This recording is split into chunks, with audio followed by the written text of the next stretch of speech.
بسم اللہ الرحمن الرحیم۔ السلام علیکم ورحمۃ اللہ وبرکاتہ۔ میں محمد اسامہ سرسری الفاظ قرآن کی لغوی، صرفی اور نحوی تحقیق کا سلسلہ جاری ہے۔ اعوذ باللہ من الشیطان الرجیم، بسم اللہ الرحمن الرحیم۔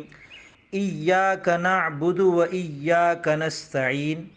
اس آیت مبارکہ میں لفظ ایاک اور نعبد پر ہم گزشتہ ویڈیوز میں بات کر چکے۔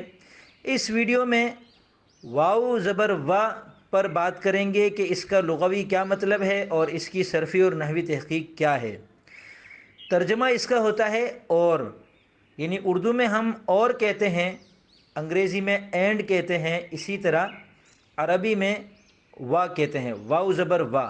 فارسی میں بھی واو استعمال ہوتا ہے اور کے لیے، لیکن وہ اس کے اوپر زبر نہیں ہوتا بلکہ وہ ساکن ہوتا ہے، اس سے پہلے والے حرف پر پیش ہوتا ہے۔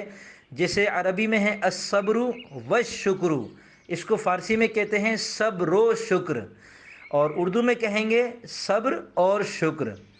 تو واو زبر وا کا ترجمہ ہے اور۔ صرفی تحقیق کے مطابق یہ مصدر مشتق اور جامد میں سے جامد ہے۔ نحوی تحقیق کے مطابق یہ اسم فعل اور حرف میں سے حرف ہے، اور حرف کی دو قسمیں ہیں، حروف عاملہ، حروف غیر عاملہ۔ تو یہ حروف غیر عاملہ میں سے ہے، پھر حروف غیر عاملہ کی 16 قسمیں ہیں، تو ان میں سے یہ حرف عطف ہے۔